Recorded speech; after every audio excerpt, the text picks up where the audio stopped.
Bonjour, voyons comment utiliser la fonction recherche, qui n'est pas souvent citée telle quelle. On parle plus souvent de recherche V, recherche H ou recherche X.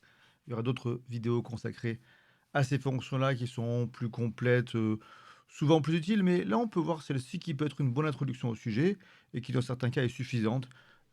En quelque sorte, peut-être qu'on pourrait dire qu'elle est un peu plus simple. On va voir ce que ça donne. On a un tableau ici dans lequel on a des codes de produits et en face, des noms de produits, catégories, prix, stock, et cetera. Avec notre fonction recherche, on va être capable, par rapport à une valeur d'index qu'on va proposer, donc on va se baser sur le code, hein, c'est ce qui sera le plus logique ici. On a un tableau bien rangé, bien complet et tout. Nos codes sont ici. Alors j'ai mis du texte, mais on pourrait mettre des nombres à la place, hein. Et ma valeur d'index que je voudrais chercher, par exemple, ça va être B004. Et je voudrais obtenir par rapport à ça, soit le fait que c'est du café moulu, soit le prix du produit. Je vais pouvoir obtenir une information avec cette fonction de recherche. Je vais pouvoir en obtenir une seule. Et après, je pourrais faire plusieurs appels dans différentes cellules, la même fonction recherche, avec des paramètres différents, bien sûr, hein. Mais là, pour l'instant, je vais faire, allons-y, recherche.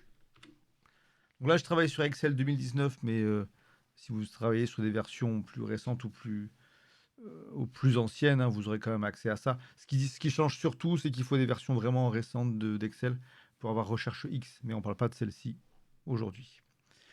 Donc la fonction recherche a plusieurs applications, mais on va se concentrer sur celles qui pourraient encore, ouais, avoir une certaine pertinence par rapport aux autres fonctions qui ressemblent. Ce qu'on appelle ici valeur cherchée, ça va être le B004 qu'on a ici, qui est paramétrable, hein. Je mets D22, puis on pourra chercher d'autres choses parfois. Point virgule. Ce qu'on appelle ici le vecteur de recherche, on va se baser sur la première ligne, là. Le vecteur de recherche, c'est où peut-on trouver la fameuse valeur cherchée. Donc là, en l'occurrence, on trouvera ça de B4 à B20, c'est une plage de données que je viens de renseigner. Et c'est là-dedans qu'on va aller chercher nos fameux codes. Et ensuite, point virgule, vecteur résultat, ça va être la colonne, en l'occurrence, qu'on travaille sur des colonnes ici, on verra qu'on peut faire aussi en ligne. Ça va être là où je veux récupérer mon information. Bah, je pourrais prendre juste à côté le nom du produit, par exemple, ça va être le plus facile, le plus évident. Voilà, café moulu. On a sur B004 le bon libellé qui a été récupéré. Si j'écris à la place B006, je récupère bien l'huile d'olive. Si je mets rien, j'ai une erreur de type NA qu'on peut capter, hein. J'ai fait d'autres vidéos sur ce sujet et puis j'en ferai à nouveau sur les gestions d'erreurs. Donc c'est une erreur normale, classique, qui n'est pas dramatique et qu'on pourrait corriger, enfin en tout cas gérer autrement si on voulait. Si j'écris autre chose, ça va parcourir toute ma zone, arriver jusqu'au dernier élément. Et bah, en fait, il va s'arrêter à la fin. Et là, il a écrit Rea Basmati parce que c'est la dernière valeur qu'il a rencontrée. Il n'a pas trouvé plus vrai, plus juste, donc il met ça par défaut. Mais voilà, donc si je mets B016, j'ai bien mon yaourt nature. Là, ici, on pourrait renommer ça en mettant libellé. Et ici, je pourrais mettre prix. Après tout, alors je vais utiliser le pinceau pour recopier le style, voilà. Et je pourrais recommencer. Donc recherche, valeur cherchée, on reste sur la cellule D22. Vecteur de recherche, je prends ma série de codes. Vecteur résultat, cette fois-ci, je vais aller chercher ici le prix. Je ferme la parenthèse. Et cette fois-ci, c'est le prix qui a été ramené. Alors, c'est la valeur, en tout cas, là, j'ai mis pour B016 ici. Le prix est de 0,80. Ici, c'est formaté sous format monétaire. Ici, non. Mais je peux tout à fait mettre en monétaire mon résultat. Et on a la même chose. Voilà pour ce que ça donne dans le sens colonne. On peut tout à fait faire ça dans l'autre sens. Par exemple, ici, je vais prendre une partie de mon tableau. C'est aussi l'occasion de montrer un collage spécial qui peut être sympa. Si je copie cette partie de mon tableau, je pourrais prendre tout le tableau, mais on va faire avec la place qu'on a ici. Je me mets là, je fais clic droit. J'aurais pu faire un collage normal, mais je peux faire aussi un collage un peu spécifique qui s'appelle transposer. Là, on le voit ici, il y a des petites flèches entre deux des cellules verticales et horizontales. Si je fais transposer, hop, qu'est-ce que ça a fait? En fait, ça a transformé mes lignes en colonne et inversement. Donc ici, je vais mettre libellé, ce sera plus court.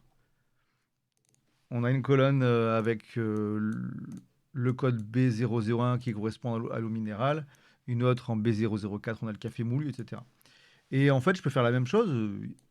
Je vais recopier mon tableau là, je vais refaire les valeurs. Donc ici, j'irai chercher B003 par exemple. Et je peux tout à fait faire la recherche dans l'autre sens. C'est-à-dire, mon B003, je vais le chercher dans cette ligne cette fois. Attendez, j'ai oublié de mettre... Au début, c'est la valeur cherchée, c'est-à-dire ce que j'ai noté ici, valeur d'index.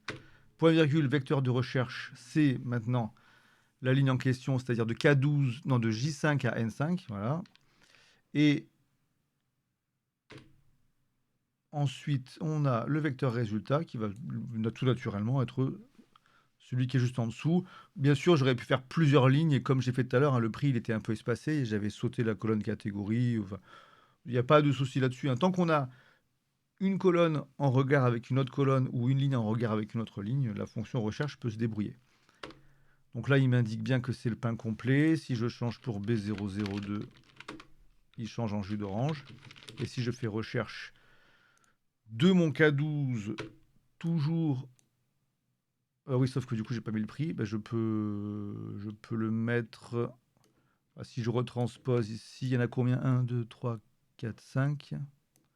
1, 2, 3, 4, 5. Voilà, je retranspose les prix et je le rajoute. Donc ici, je recherche... hop, j'étais en pleine écriture. Je recherche par rapport à la valeur pivot K12 et cette ligne de code, eh bien, je vais chercher le prix qui est en J7N7. Donc 2,90 pour le jus d'orange, pour l'eau minérale 0,60. Et si je mets rien, on est toujours sur du NA de la même façon. Voilà, bah écoutez, c'est une première approche de toutes les fonctions de recherche dont dispose Excel. Comme je disais, il y en a plusieurs. Mais celle-ci, ma foi, elle est accessible dans plein de versions d'Excel. Elle tourne. Elle peut déjà bien dépanner, mais on verra assez rapidement recherche V et recherche H pour compléter tout ça. Bonne continuation dans votre apprentissage d'Excel. Je vous dis à bientôt.